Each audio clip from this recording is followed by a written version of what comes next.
সাবেক আইজিপি বেনজির আহমেদের মালিকানাধীন গোপালগঞ্জে সাভানার রিসোর্ট এবং পার্কে অভিযানে কর ফাঁকির সত্যতা পাওয়া গেছে।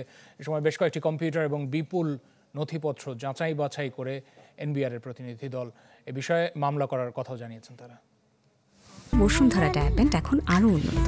এই hot air through top sheet দ্রুত শোষণ করে সোনামণিকে দেয় কোমল অনুভূতি। মঙ্গলবার সকাল থেকে অভিযান শুরু হয় গোপালগঞ্জ সাভানা ইকো রিসোর্টে। জাতীয় রাজস্ব বোর্ড এনবিআর সেন্ট্রাল ইন্টেলিজেন্স সেলের উপপরিচালক শাহ মোহাম্মদ ফাজলে এলাহির নেতৃত্বে 15 সদস্যের টিম ওই অভিযান পরিচালনা করেন।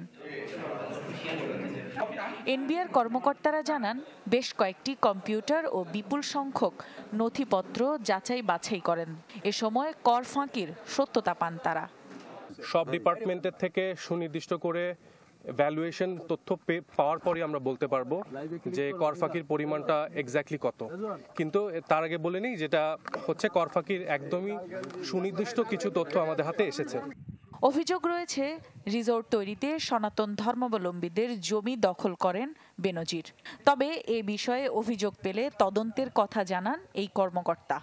যত ধরনের অ্যাসেট আছে যেগুলো ডিসক্লোজ বা আনডিসক্লোজ সবগুলোই আমাদেরকে যাচাই করতে হবে, কিন্তু এখনই সেটা বলা যাচ্ছে না কোথায় পরবর্তীতে যাওয়া হবে।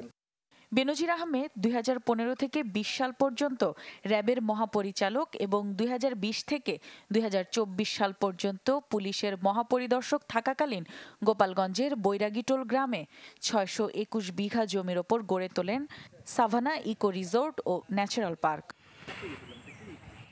Desk report, channel 24।